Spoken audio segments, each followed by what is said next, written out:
Bismillahirrahmanirrahim. Assalamualaikum warahmatullahi wabarakatuh.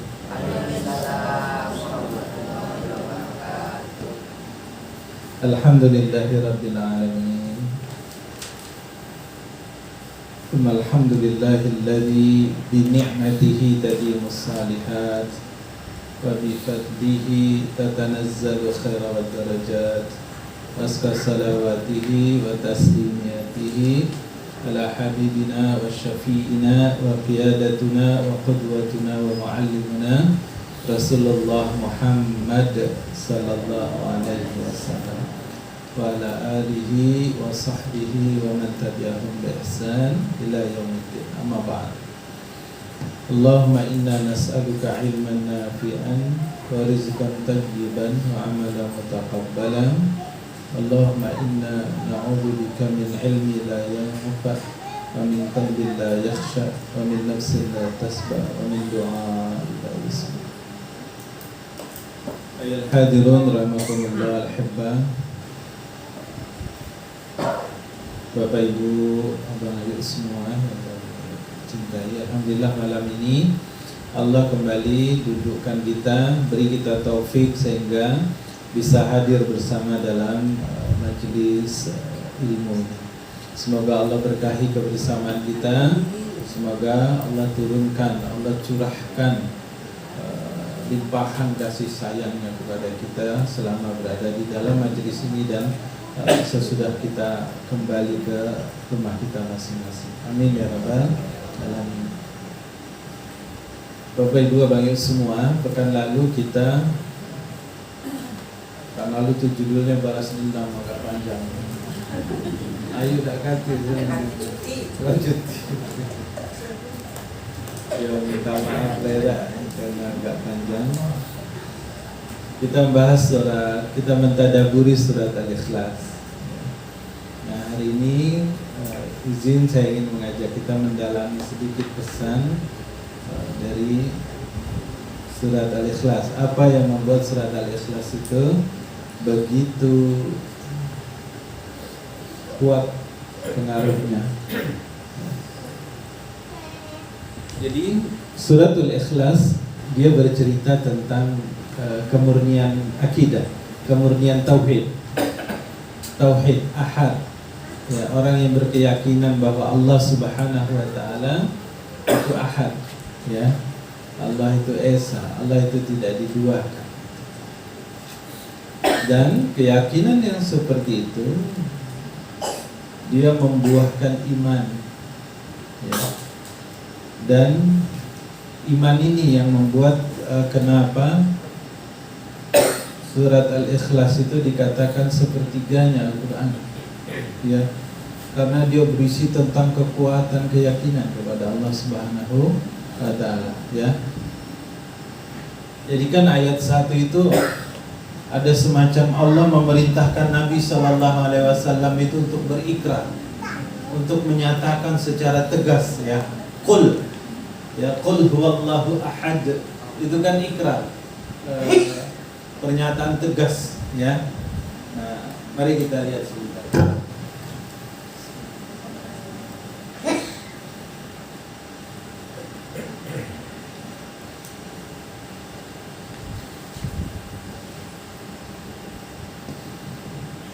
Jadi ayat 1 itu qul huwallah, katakan dialah Allah, ahad yang esa.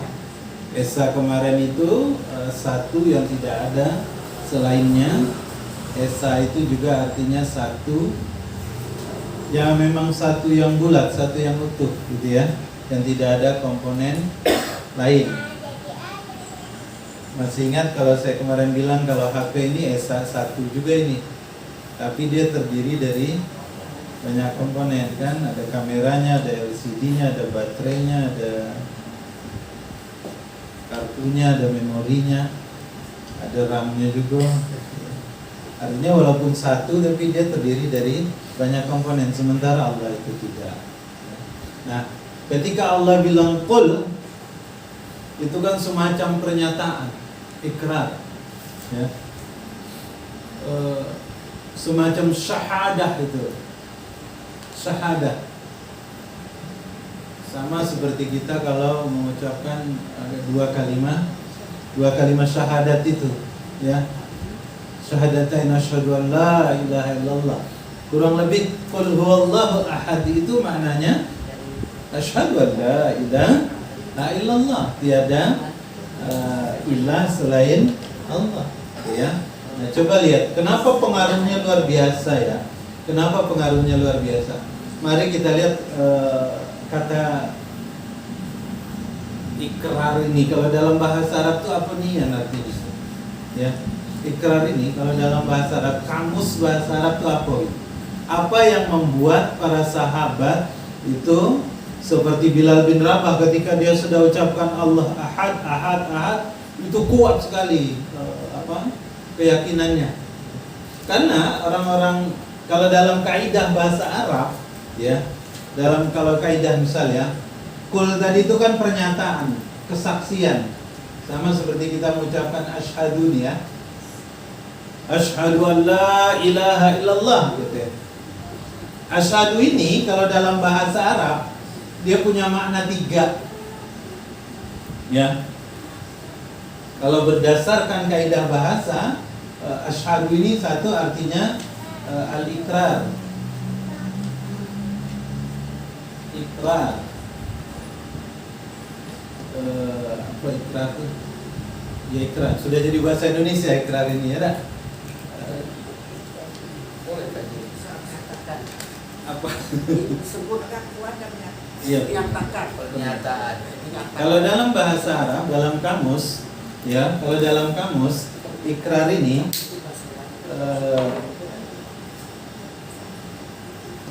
pernyataan yang berisi keyakinan atas yang diucapkannya. Ya. Jadi ikrar ini nih, dia keyakinan, pernyataan yang berisi keyakinan atas yang diucapkannya. Iya. Jadi yakin dia. Ya, jadi kalau seorang itu berikrar, ya saya menyatakan keyakinan atas apa yang saya ucapkan. Yang saya ucapkan ini benar. Yang saya ucapkan ini benar. Sama seperti kalau dalam Al-Quran itu fa'lam annahu la ilaha illallah. Sebelum kita memulai tahlil itu kan ya, ketahuilah, fa'lam, ketahuilah oleh membawa sesungguhnya dia annahu Allah la ilaha illallah. Itu artinya satu, ini kata-kata asyhadu itu artinya ikrar ya.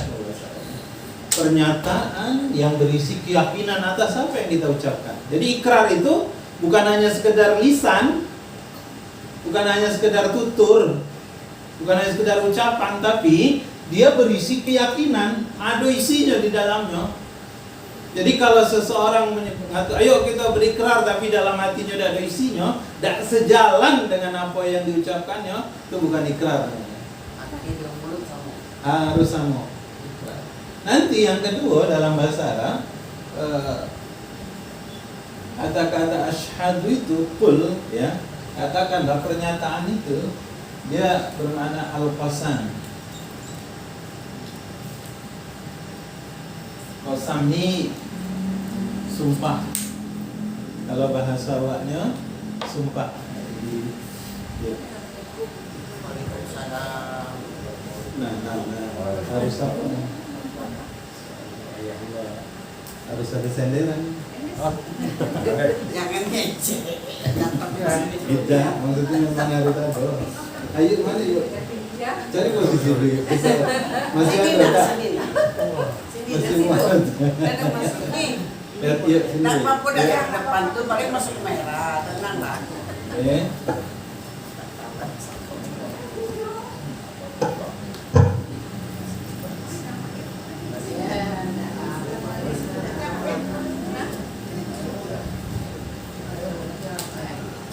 Kalau lain kali kulit telat di strap lah tapi. Jangan jadi kompor. Ya. Baik. Jadi kita sedang menyambung nih ya, saya ulang, kita sedang menyambung ayat pendalaman ayat kemarin qul huwallahu ahad. Kata qul itu artinya katakanlah pernyataan semacam syahadat. Nah, saya sambung jadi syahadat yang pertama itu artinya ikrar, yang kedua dia berarti al-qasam. Kalau dalam kamus makna apa arti al-qasam itu? Ya. Kalau ini ikrar, kalau seseorang berikrar itu, saya berikrar gitu ya. Apalagi dalam pilkada ini banyaknya ikrar sekarang ya. Sebenarnya berjanji ada. Sumpah. Iya. Janji pun sumpah tuh kan. Pernyataan kalau ikrar belum sampai ke sumpah. Ya, tapi dia yakin atas apa yang dia ucapkan itu adalah benar. Ya. Cuma ada derajat yang lebih tinggi lagi dari mana? Dari asyhadu itu. Ya, kalau dalam bahasa Arab namanya al-qasam. Qasam itu sumpah. Kalau dalam kamus, qasam ini artinya kesediaan, ya, menerima. Ditulis juga. Bahasa Arab ini hebat dia, ya. Kita kalau nyebut apa, kadang pernyataan itu sikot lah pernyataan. Tapi kalau bahasa Arab ada ikrar, ada qasam, ada misak gitu ya. Kalau ini al-qasam, kesediaan menerima sumpah nih ya. Kalau bahasa Allah qasam nih, kalau arti katanya itu sumpah. Ya. Kalau ikrar sudah masuk, sudah jadi bahasa Indonesia ya, ikrar. Ya. Nah kalau dalam kamus dikatakan qasam itu sumpah itu bahasa Arabnya kesediaan menerima segala akibat dan resiko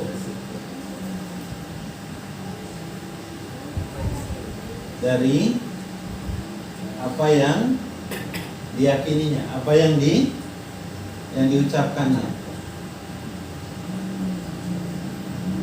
Jadi siap menerima segala akibat dan resiko dari apa yang dia ucapkan. Nah, kalau kita tuh yang sering itu, ayo, ada sumpah orang siap menerima segala resiko. Oh, tak percaya, bayu kita bersumpah, gitu kan? Tak percaya juga sumpah biasa, sumpah pocong, kan? Siap dia jadi apa? Ya. Artinya siap dengan segala akibat, dengan segala resiko dari apa yang dia ucapkan. Ya. Nanti yang ketiga dalam kamus kata pernyataan tadi ya, qul asyhadu itu dia berarti al-mitsaq. Lihat ya, sini.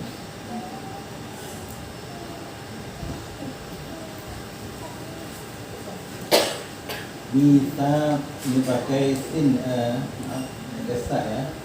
Al-mitsaq. Misak ini misalkan ghalizan dalam Al-Quran itu janji ya. Dalam Al-Quran itu kata misak ini ada dalam 3 tempat, dalam 3 keadaan. Pertama pernyataan janji antara suami istri, misalkan ghalizan. Nanti yang kedua misalkan ghalizan itu bermakna pernyataan janji Nabi kepada Allah. Nanti yang ketiga misalkan ghalizan dalam Al-Quran disebut janji orang Yahudi kepada Nabi Musa. Ya. Jadi misak ini kalau bahasa Indonesianya bahasa arti singkatnya janji.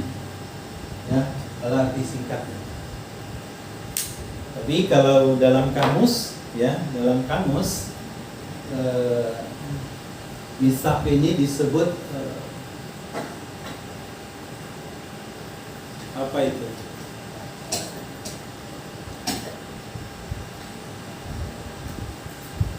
Nengok kamu sendiri.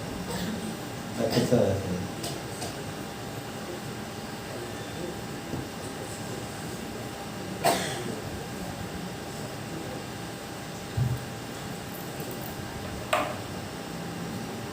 Jadi misak ini janji setia. Dalam Al-Quran kalau disebut kata misak, maka maknanya itu adalah misak, ya, janji setia. Di sini nih, janji setia untuk mendengar dan taat. Misak, janji setia untuk mendengar dan taat pada Allah dan Nabi, Allah dan Rasulnya. Hanya hanya Allah dan Rasulnya. Janji maksudnya dia ketika sudah berjanji, karena karena pemahaman seperti inilah makanya kita tengok, ya, kenapa Bilal itu kuat nian dia. Kenapa Bilal itu tahan nian walaupun dia dijemur di matahari di tengah padang pasir yang panas berdengkang macam itu kan, dicambuk dari idak juga, diseret, ya, tangan diikat, diseret, dia pakai kuda keliling kota Mekah itu, idak juga ditindih pakai batu besar, tetap dia tidak mau keluar dari agama itu. Sekedar ngato iyo, sekedar ngato wae gitu kan, iyo Lata Uzza Tuhanku, tidak mau, dia tetap dia bilang ahad. Kenapa? Karena ini dia, karena dia paham ketika seseorang menyatakan asyhadu an la ilaha illallah, arti yang pertamanya itu adalah ikrar, ya, pernyataan yang berisi keyakinan atas apa yang dia ucapkan. Jadi kalau orang ngomong la ilaha illallah, tidak ada, yakin betul bahwa tidak ada ilah, tidak ada Tuhan selain Allah, gitu. Yakin dengan seyakin-yakinnya. Jadi kalau juga asyhadu an la ilaha illallah itu, dia juga pernyataan yang berisi kesediaan menanggung segala resiko dan akibat dari apa yang dia ucapkan. Termasuk juga ini al-mitsaq, janji, ya, janji setia untuk mendengar dan taat pada Allah dan Rasulnya. Makanya hebat-hebat sekali, hebat betul. Minggu lalu ketika kita cerita tentang apa, fadilah, keutamaan surat Al-Ikhlas itu kan disebutkan, ya, pada peristiwa perang Tabuk. Ya, perang Tabuk itu terjadi 600. Saya cerita dikit, ya. Perang terakhir Nabi ini namanya perang Tabuk. Jarak Tabuk ini dari Madinah sekitar 780 km, ya, melewati gurun pasir yang sangat panas. Yang dilawan waktu itu adalah Romawi, ya. Raja Romawi waktu itu namanya Heraklius, kalau bahasa Indonesianya Hercules, ya. Ini perang terakhir yang diikuti dan dipimpin langsung oleh Nabi, ya. 9 tahun 9 Hijriah, bulannya bulan Rajab. Perang ini, ya, Nabi dari Madinah menuju ke Tabuk ini saja itu perjalanannya 20 hari. Ya. Musim paceklik, melewati padang pasir yang sangat panas dan di musim panas yang luar biasa waktu itu. Makanya Heraklius itu ketika dia akan menyerang, jadi akan memerangi kaum muslimin, dia yakin betul bahwa kaum muslimin gak akan kuat melewati padang pasir yang luas itu, ya. Dia ini Heraklius lah kalau bahasa. Sebelumnya kalah dia dalam perang Hunain, perang Mu'tah, ya. Dan perang Mu'tah itu dia malu sekali karena kaum muslimin jumlahnya 3.000, dia 20.000, kalah dia itu. Jadi ingin balas dendam ceritanya. Cuma karena sudah mendengar, dan ini ini perang Nabi terakhir, ya, sudah ini karena sudah terjadi di bulan di tahun ke-9. Nabi wafat tahun 10. Ya, ini 6 tahun. Kalau Masehinya 630 Masehi, kalau Masehinya. Ya, nanti Nabi wafat tahun 10 Hijriah, bulan apa Nabi? Nabi meninggalnya bulan apa? Awak jadinya kan dengan kata sebelah. Jangan macam itu. Bulan apa Nabi wafat? Ya. Nah, jadi perang ini mulai dari bulan Rajab, baru selesai perang ini tanggal 26 Ramadan. Ya, baru selesai perang ini tanggal 26 Ramadan. Itu yang saya sampaikan pagi-pagi Nabi dan Anas bin Malik lagi duduk sebelum balik dari Tabuk balik ke Mekah ini, langit nampak redup cahaya mataharinya gitu. Itu di akhir Ramadan. Ya. Di akhir Ramadan, artinya sesudah tanggal 26 dan tanggal 27 tidak disebut, hanya di akhir Ramadan. Hanya perang ini habisnya selesainya 26 Ramadan. Kok bisa-bisanya? Coba bayangkan. Ini kan kaum muslimin ini jumlahnya 30.000 orang. Ya, kaum muslimin jumlahnya 30.000 orang karena memang dimobilisasi oleh Nabi. Sepertigo, coba bayangkan. Sepertigo dari peralatan perang ini sumbangan Utsman bin Affan. Sepertigo, artinya dia nyumbang sepertigo kebutuhan peralatan perang untuk kaum muslimin, untuk 10.000 orang. Ya, Abu Bakar dikatakan dia menginfakkan seluruh hartanya, tapi oleh Nabi kemudian dilarang. Cukup setengah saja, setengahnya tinggalkan untuk keluargamu. Akhirnya Umar juga infak setengah hartanya. Padahal waktu itu paceklik, panen kurma lagi gagal. Ya, sekarang yang pertanyaan saya, kenapa orang ini kok beliau ini luar biasa gitu?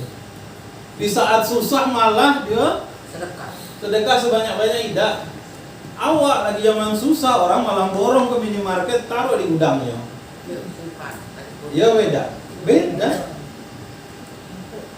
Iya kan? Jangankan ada pandemi kemarin ya, baru terdengar harga barang naik kan? Cepat dia nimbun ya. Beda. Ini justru bisa dipanggil Utsman sepertigo. Tidak terbayang itu kekayaan Utsman bin Affan. Ya inilah tadi kesediaan ketika dia sudah yakin Allah dan Rasulnya, ya, asyhadu an la ilaha illallah, Allah Tuhannya, Nabi Muhammad Rasulnya, maka dia siap menanggung segala resiko. Kita tidak ditanggung, kita tidak dituntut resikonya berat-berat, tidak. Paling kita, resiko kita ketika bersyahadat itu adalah nahan kendak, ya, ngantuk, dilawan, tidak bang. Bis maghrib makan perut kenyang besar datang azan ya dah. Antara Yuli ini dah. Macam posisi abang tu, tengok enaknya nanti. Itu namanya keseler kan. Tinggal kipas angin dulu dikit kan. Ya. Datang panggilan azan, kita perut kenyang, mata ngantuk, angin enak nian kan? Sepoi Allah. Kita kan baru, ayo datang berangkat. Jadi ada ulama dari Mesir, dia punya wasiat. Ada yang menarik. Ada ulama besar sekalian, orang pertama ya yang jadi negara Indonesia ini diakui kemerdekaannya oleh dunia internasional. Ya, negara pertama yang mengakuinya itu Mesir. Negara kita ini merdeka, ya. Jalanlah, ini cerita kita Jambi memang kayu. Cerita dulu. Jadi, karena dunia internasional belum ada yang mengakui kemerdekaan Indonesia, maka Soekarno kemudian minta kepada Agus Salim, Sultan Syahrir, Nazir Pamuncak kan, dan beberapa orang lagi untuk berangkat keliling ke beberapa negara. Tujuannya apa? Melobi agar mereka kemudian mengakui kemerdekaan Indonesia. Ternyata Jakarta cuma bisa ngongkosi dia sampai Singapura. Sampai Singapura. Ini saya baca dalam tulisannya almarhum Raden Abdullah sama Usman Meng, bapaknya Bang Ahmad. Beliau menceritakan jadi Abu Jani mengumpulkan seluruh toke-toke. Iya, toke-toke terkumpullah karet. Ya, dikatakan 500 ton atau berapa. Jadi dari gudang-gudang petani Jambi itu toke-toke karet Jambi waktu itu dikumpul sampai terkumpullah ya, maaf saya lupa angkanya 500.000 ton unsmoke tapi ya, apa 500 ton unsmoke tapi bukan macam gini, macam blok. Kalau itu kan macam kain, ya seed, ya lembaran, memang artinya bersih. Dan dari duit itulah Agus Salim, Sultan Syahrir, Nazir Pamuncak itu keliling sampai ke New York, tapi New York tidak berhasil, lalu ke Mesir. Di Mesir ketemu seorang ulama namanya Hasan Al-Banna. Hasan Al-Banna inilah yang kemudian membuat komite mendukung kemerdekaan Indonesia. Kemudian dia melakukan demo-demo karena waktu itu raja nggak mau. Akhirnya dia menggerakkan anak-anak muda meminta agar kerajaan Mesir mendukung, menyatakan kemerdekaan Indonesia. Sampai akhirnya parlemen DPR-nya Mesir sepakat. Maka kemudian baru raja menyatakan Mesir mendukung kemerdekaan Indonesia. Jadi kita Jambi ini Bang punya peranan penting. Ya. Dulu duit kita banyak. Dulu.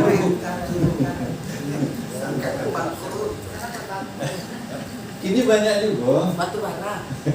Cuma ya dipakai itu beda yang makainya kan.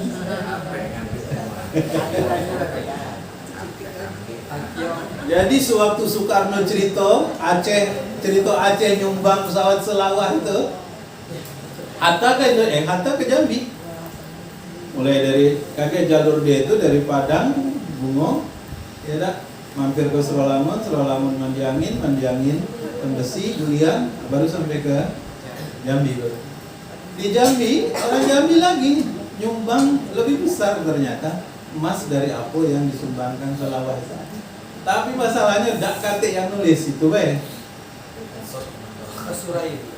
Hah? Masurai. Macam mana Pak? Masurai itu kan dijadikan ada Masurai itu.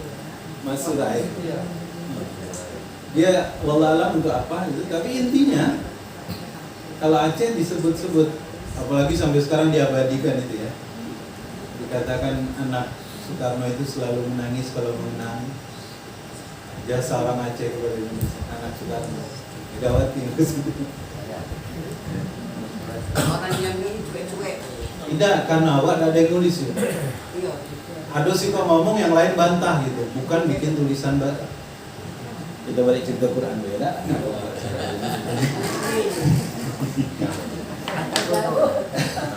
Belum mulai gitu nih baru naik apa? Coba bayangkan 30.000 Utsman nyumbang sepertiga peralatan perang ini, Abu Bakar nyumbang setengah hartanya, Umar Kenapa mereka mau seperti itu? Karena ketika dia menyatakan dirinya beriman, dia sudah tadi tidak hanya berikrar tapi juga qasam, bersumpah. Bahkan lebih dari itu dia berjanji. Janji setia untuk mendengar dan taat pada ketentuan Allah dan Rasulnya. Janji setia. Ya. Nah, yang begini inilah yang tadi ya. Makanya qul huwallahu ahad, al-ikhlas itu luar biasa. Ya, luar biasa kedudukannya di dalam Al-Quran itu. Maka sampai dia dibilang sepertiga Al-Quran ya. Memang dia betul-betul melahirkan keimanan ya. Jadi apa yang diucapkan dengan pemahaman itu betul lahirnya keimanan. Nah kalau iman, kita cerita iman dikit lagi. Iman ini kalau dalam kamus bukan secara syariat ya, arti secara syariat. Kalau arti secara kamus, iman ini dia dari kata, ada 3 kata yang dalam kamus itu disebut makna iman ya. Jadi amana yu'minu imanan, kalau orang amanah itu ya, iman. Iman ini yang pertama dari akar katanya amanah, kalau saya tulis-tulisan Indonesia ya. Amanah. Maksudnya iman ini akar katanya sama, maknanya adalah amanah. Maksud amanah itu apa? Menjaga kepercayaan yang diberikan oleh orang lain kepada kita. Amanah. Ya. Jadi ini kita belum arti menurut syariat ya, baru arti menurut kamus. Amanah, menjaga kepercayaan yang orang lain berikan kepada kita. Nabi Muhammad waktu mau hijrah, coba bayangkan, saya pernah cerita juga. Nabi Muhammad waktu mau hijrah meminta Ali bin Abi Thalib untuk mengembalikan barang-barang yang dititipkan oleh orang-orang, baik itu yang sudah memeluk Islam ataupun orang kafir Quraisy di Mekah. Jadi bukan hanya teman sahabat kaum muslimin, pengikut Nabi yang nitip barang ke Nabi karena Nabi sangat amanah, tapi orang-orang Quraisy yang belum memeluk Islam juga nitip sama Nabi. Ya, dalam salah satu buku dikatakan kalau dikonversikan sekarang itu Ali bin Abi Thalib mengembalikan barang-barang itu nilainya 12 miliar.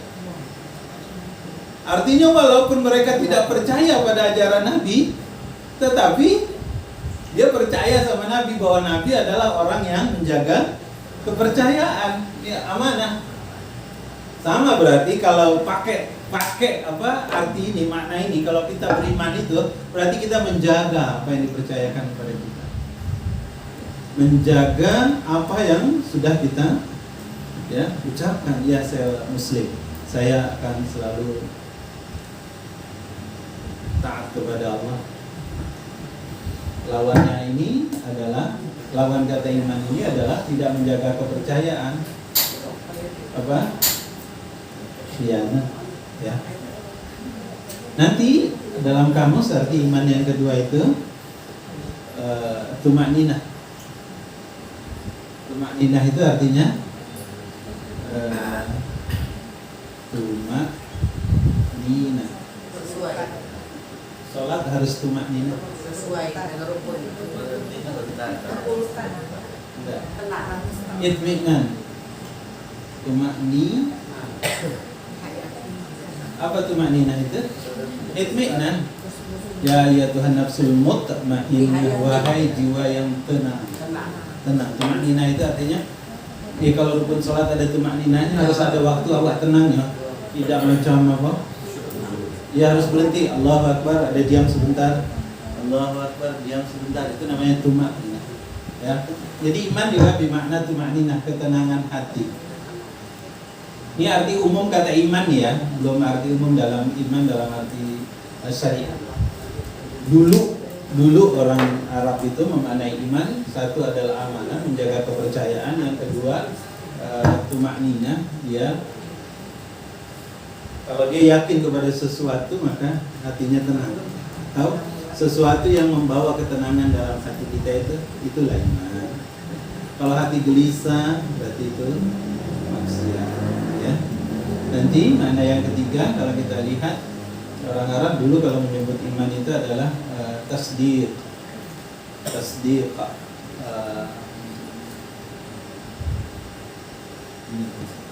Tasdiq. Ya. Tasdiq ini membenarkan. Dari kata sidik benar, tapi kalau tasdiq itu membenarkan. Makanya kemudian lahir arti mempercayai. Ya. Kenapa iman disebut percaya? Dari sini ya katanya. Dari sini riwayatnya. Karena makna iman itu at-tasdiq, membenarkan, mempercayai. Ini arti iman menurut kamus. Tapi kalau secara syariat nanti iman itu adalah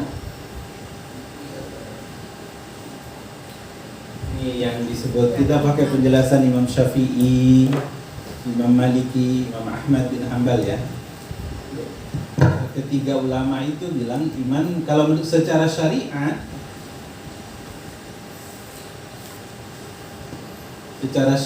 iman itu katanya tasdiq bil qalbi, ikrar bil lisan, wa amalu bil jawarih. Jadi iman itu kalau menurut syariat tasdik bil qalbi, membenarkan dengan di dalam hati, mempercayai, ya. Maaf saya ganti. Membenarkan atau percaya, ya. Yakin, saya dalam hati. Tasdik bil qalbi, ikrar bil lisan. Ikrar diucapkan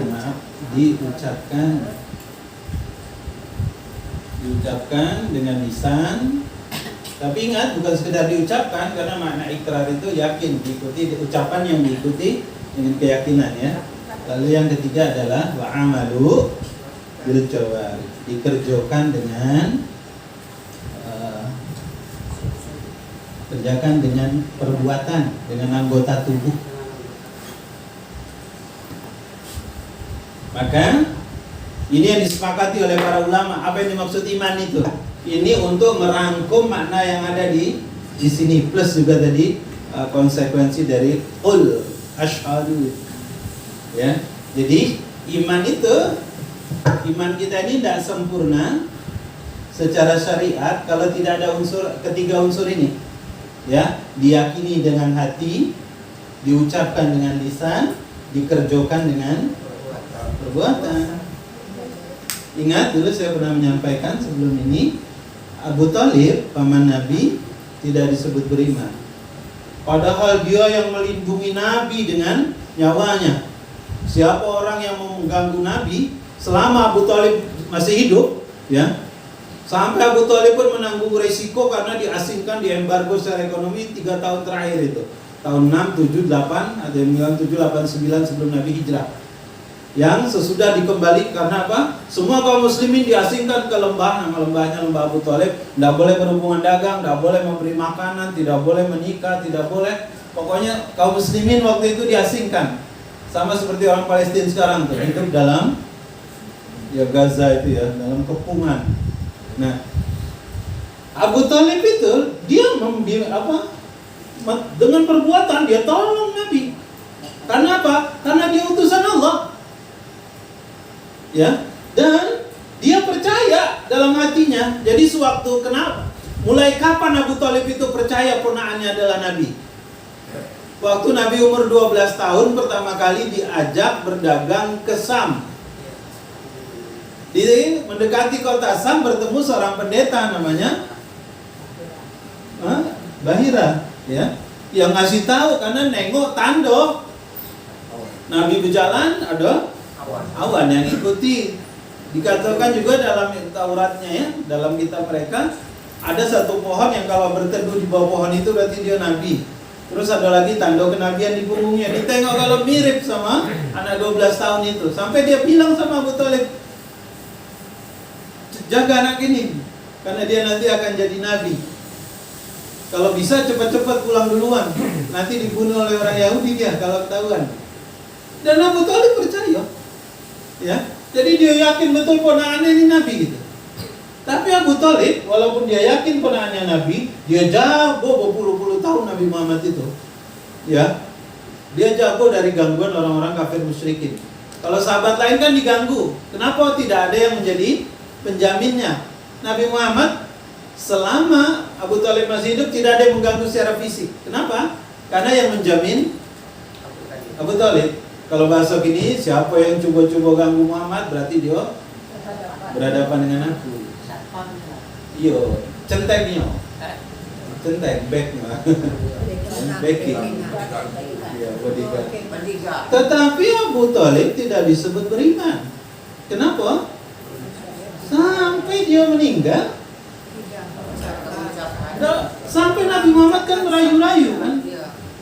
Minta ya Abu Thalib, ya paman, ucapkan satu kalimat saja yang dengan kalimat itu maka aku akan menjamin engkau nanti. Tapi sampai wafat dia tidak pernah menyebutkan asyhadu an la ilaha illallah itu. Abu Thalib tidak disebut beriman. Enggak. Harus tiga ini. Pak, jadi maknanya bukan Islam ya? Apa tuh? Asyhadu an la ilaha illallah. Itu kan menyatakan kita Islam. Iya. Jadi itu bukan Islam. Islam. Kan Kenapa dia? Asyhadu an la ilaha illallah artinya Abu Talib tadi maksudnya Pak. oh Abu Thalib. Tadi ya. Oh iya, Abu Thalib tidak berislam. Sampai wafatnya dia tidak berislam. Oh, berislam. Tidak berislam. Oh, Sampai kemarin maaf tahun lalu ada teman saya lagi S3 di Jakarta di Winsarip bikin tulisan disertasinya Abu Thalib itu masuk surga atau masuk neraka. Tak ada gunanya tidak ada tahu. Tapi begitulah proses pemikiran yang berkembang sekarang, pemikiran Islam di zaman Yakut. Orang lagi. Astagfirullah. Jangan ya begitulah ya. Mudah-mudahan sekarang Pak Menteri yang baru ini lebih mengarahkan pemikiran Islam jangan kemana-mana. Iblis. Sekarang kita tengok iblis. Setan kalau dalam Al-Quran ditanya, ya, man khalaqas samawati wal ard, apa jawaban setan? La yaqulun, la, sungguh setan mengatakan la yaqulunallah, kata iblis. Siapa man khalaqas samawati wal ard? Siapa yang menciptakan langit dan bumi? Setan menjawab Allah. Dia yakin Allah Tuhannya. Dia ucapkan Allah. Tapi kenapa dia tidak masuk surga? Kenapa dia dikatakan tidak beriman? Karena dia tidak ini disuruh sujud. Itu sebabnya yang kami katakan tadi, Imam Syafi'i, Imam Hambali, Imam Hanafi, Imam Maliki mengatakan bahwa Al-Auza'i atau sekarang buku tauhid yang paling jadi rujukan Abu Bakar Al-Jazairi, kitab tauhid, kitab Tubul Aqidah, juga memaknai iman itu ini, tasdiq bil qalbi, ikrar bil lisan wa amalu bil jawarih. Nah, iman yang beginilah yang dijanjikan dalam Al-Qur'an dengan banyak kebaikan. Ya. Jadi kalau Al-Qur'an misalnya menjanjikan banyak hal di dalam Al-Qur'an tapi tidak terbukti hari ini, bisa jadi kita periksa ini nih. Kita periksa ini. Ya. Apa sebabnya? Misal contoh. Kita cerita apa buah dari keimanan ini ya? Apa buah dari keimanan ini? Maksudnya apa? Apa hasil kalau seseorang itu beriman? Itu hasilnya apa? Ya. Misal yang pertama Allah sebut dalam surat Al-Hajj ayat ke-54 ya, kata Allah, wa annallaha lahadil ladzina amanu ila siratim mustaqim. Izin siapa? Ketika imannya memenuhi unsur-unsur yang dikatakan diajarkan oleh syariat kita inilah, maka berlaku nanti kaidah di dalam Al-Quran ya, tentang keutamaan orang-orang yang beriman itu. Contoh dalam surat Al-Hajj ayat ke-54 misalnya, satu dikatakan kalau seseorang itu beriman maka dia akan selalu diberi petunjuk. Ya, selalu diberi petunjuk. Al-Hajj ayat 54 bagian terakhir, kalimat terakhirnya. Coba lihat ayat ini. Maaf, saya tulis sebentar ya. Wa annallaha lahadil ladzina amanu ila siratim mustaqim.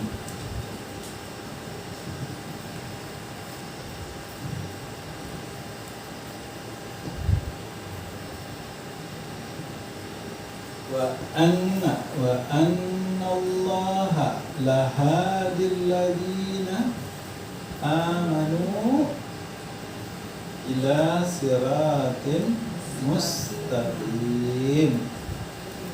Sengaja saya tulis nih untuk apa?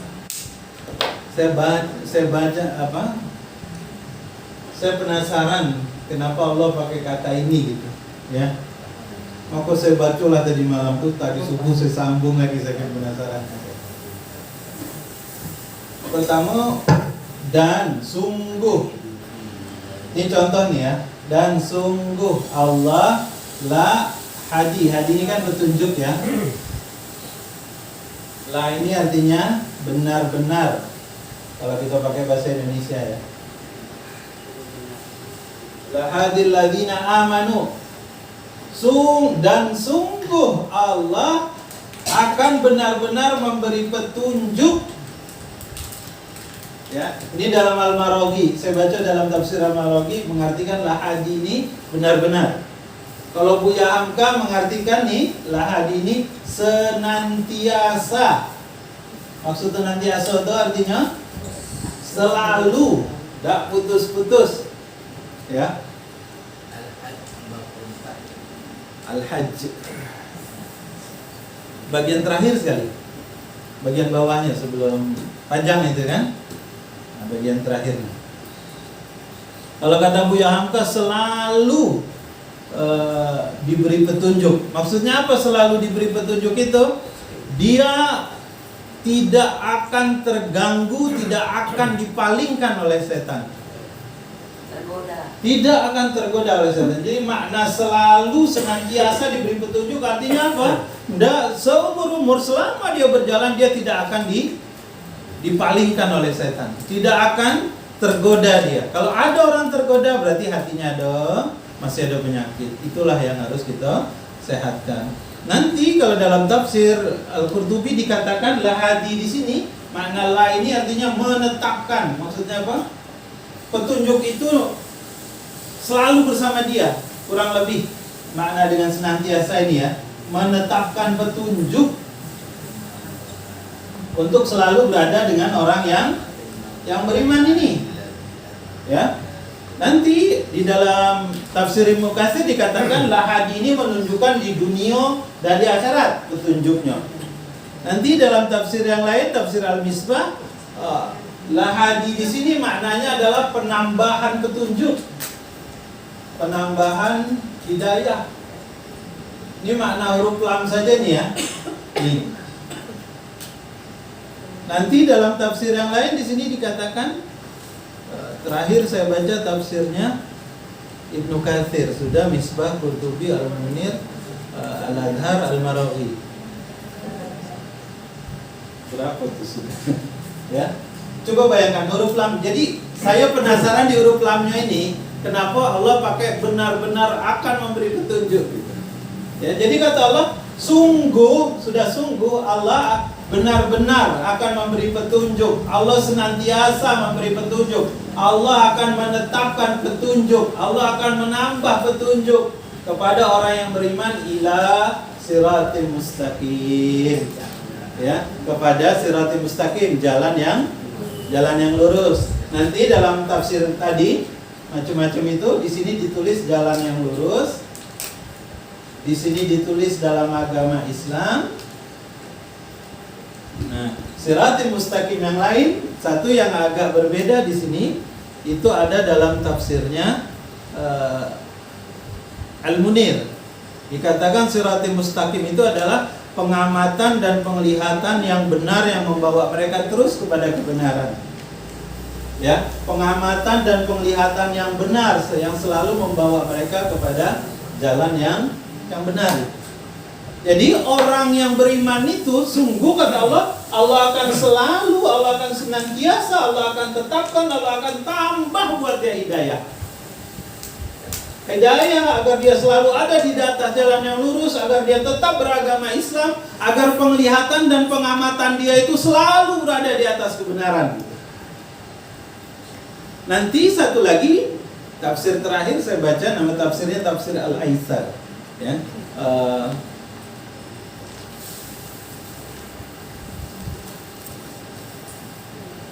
Kata Abu Bakar Al-Jazairi, penulis buku itu, dikatakan yang dimaksud ayat ini adalah Allah akan memberi petunjuk kepada jalan di mana seseorang itu tidak ada lagi ragu-ragunya dalam hidup ini, sehingga tidak bimbang, tidak ragu, tidak goyang, tidak linglung, dia tetap ada di atas jalan kebaikan.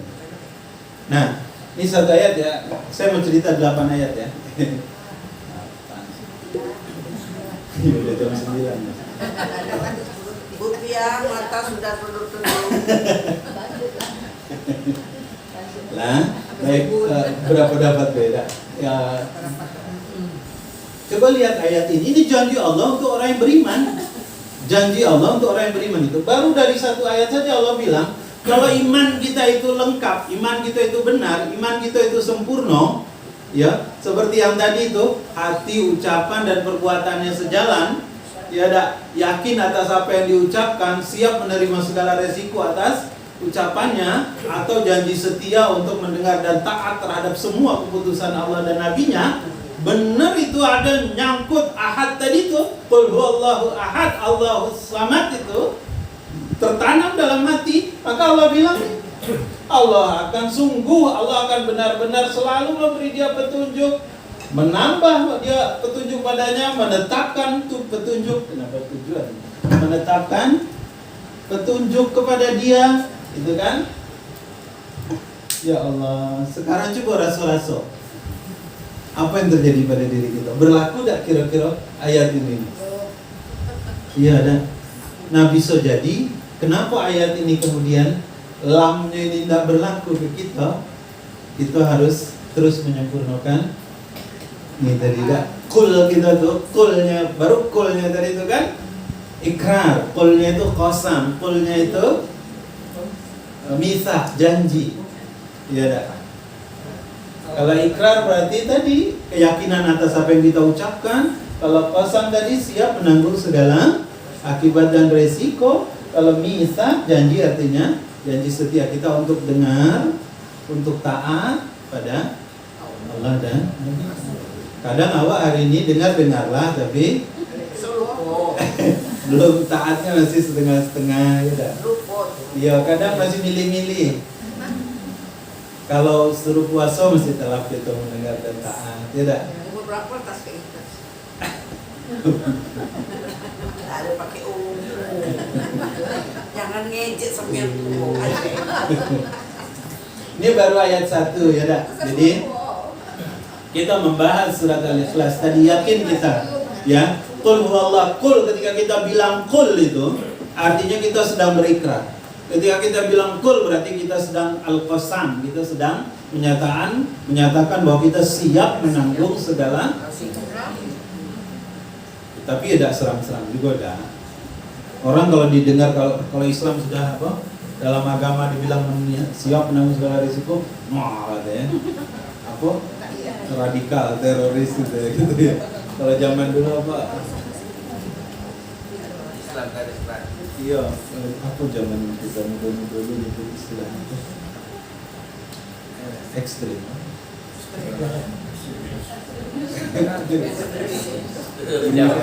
Teroris. Berubah nama baik. Jadi baru dari satu ayat ini saja kita belum dapatkan janji Allah, Ya, coba kita pindah ke ayat lain ya. Ayat yang kedua nih. Allah bilang dalam surat An-Nahl sekarang ya.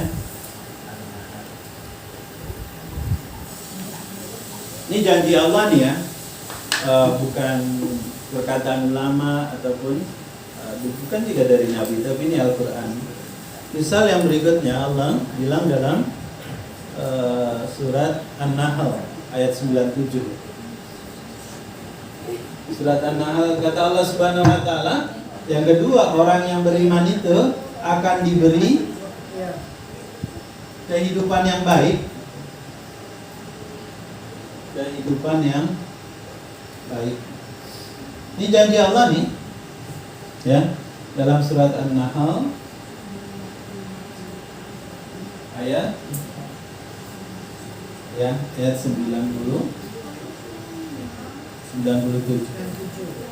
Kata Allah Subhanahu wa taala di ayat ini, man amila salihan min dzakarin aw untha. Siapa yang melakukan amal saleh, baik dia laki-laki aw untha atau dia perempuan. Wa huwa, tapi syaratnya wa huwa mu'min. Ya, siapa yang melakukan amal, siapa yang berbuat baik, semua orang banyak, ya, agama-agama lain banyak berbuat baik juga kan. Tapi kata Allah dikunci ayat ini wa huwa. Di sini dibilang wa huwa mu'min. Syaratnya dia mukmin, syaratnya dia beriman. Coba lihat di ayat itu.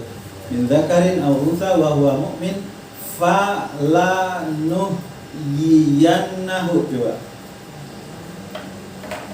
Hayatan. Allah panjang sekali untuk menyebut kehidupan yang baik itu. Allah pakai kata falanuhyiyannahu. Ya, falanuhyiyannahu. Ya, baru Allah bilang hayatan thayyibatan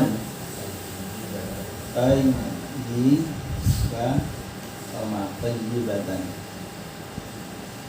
Tengok ya, tengok cara Allah, ini janji Allah. Siapa yang man amila salihan min dzakarin aw untha wa huwa mu'min, syaratnya dia beriman. Lalu kata Allah, fa ini artinya segera. Ya. La ini sama tadi artinya benar-benar. Nih. Nun ini artinya sungguh. Jadi dua takkidnya. Dua penegasnya, dua penguatnya gitu. Dua sungguh gitu. Yannahu hayatan, kehidupan. Allah akan berikan kepada dia, pemberian maksudnya ya.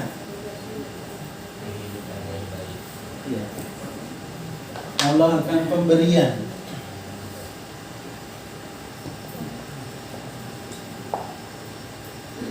Saya lagi belajar yang ini.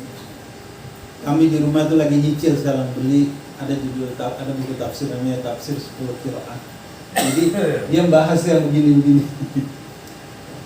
Jadi fa ini kan segera, la ini benar-benar, nun ini sungguh. Allah akan berikan kepada dia, ini dia, hayatan, kehidupan, thayyibatan yang baik. Coba kata Allah.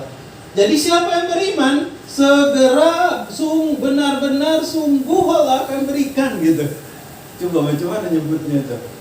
Segera, benar-benar, sungguh Allah berikan kepada dia hayatan, thayyibatan, kehidupan yang ini janji Allah.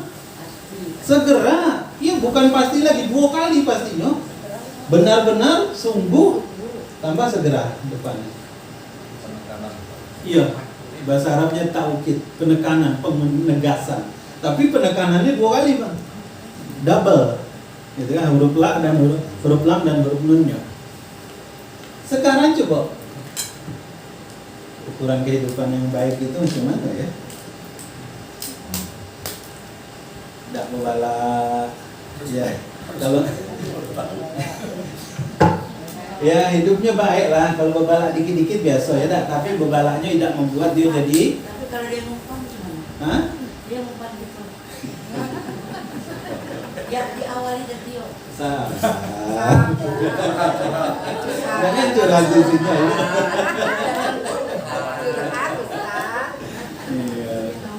Iya. Dia mulai. Biasa. Orang jual awak beli. Dia mulai awak senyum. Nah, ini kan lebih Ya. Dia cemberut, kita peluk. Nah, ya. Astagfirullah. Ya. Ini kan janji Allah nih, dan janji Allah ditaukid, ada penguatnya, penegasannya, dan double penegasannya. Cuma sekarang kenapa? Kita rezeki cukup, ternyata juga belum tentu baik hidup kita. Pikiran kita cemas terhadap anak-anak kita. Rezeki cukup, rumah bagus, tapi kok tetangga kita, gitu dah. Rezeki bagus, ini bagus, tapi aduh, baik yang bikin kita. Iya. Nah, sebetulnya itu biasa saja. Hanya masalahnya adalah sekali lagi, ketika ya kita sholat, kita rajin, kita banyak sholat, tapi kenapa? Kita sering ketemu nih ya, ada orang-orang yang rajin sholat, zikirnya banyak, sedekahnya luar biasa, tapi maaf anaknya pakai, ya dak, disuruh berhenti dak bisa-bisa, ya nauzubillah min dzalik, ya dak. Apalagi hari ini sedang ramainya yang dijadikan pula komoditas apa? Zaman kampanye ini kan, perilaku penyimpangan. sama Ya. LGBT. Ya, berulang-ulang terjadi ya. Dan ya beginilah nih ya. Tidak, jadi rezeki tidak membawa kita nyaman, suami yang cantik, suami yang gagah, istri yang cantik juga tidak, karena tidak membawa. Nah, intinya ayo kita periksa. Kalau ternyata kok kebersamaan kita itu justru nggak betah kita itu. Dapat rezeki, dapat pangkat, dapat jabatan, bukan yang malah membawa kebaikan, berarti ada yang salah. Maka cepat-cepat kita periksa. Ini jalan yang kedua nih ya.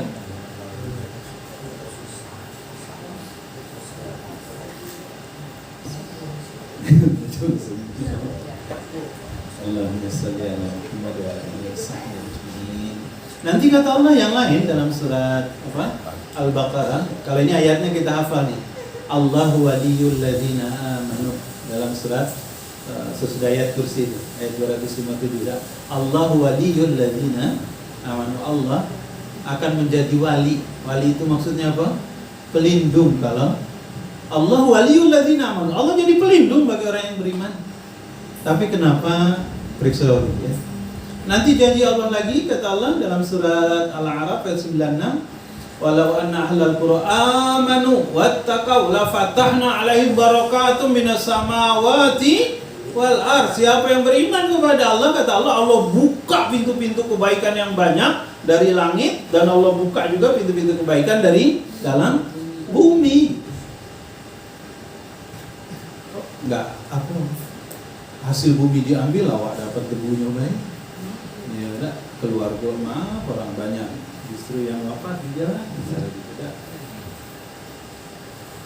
Lokalisasi berkembang sepanjang jalur truk itu, ya udah. Supir-supirnya juga maaf, tidak banyak makai, karena masih muda-muda. Telah begadang menggeluti rupanya bukan karena fisiknya kuat, karena gak sebagai doping. Tapi entahlah sesudah tiku sama helm ini, apa dokumen baru lagi kayaknya. Silih berganti. Ya, aku kurang setoran ya. Mudah-mudahan tidak ada sangka baik. Nanti dalam surat Al-Munafikun ayat 8, walillahil izzati walil rasuli walil mu'minin, kata Allah.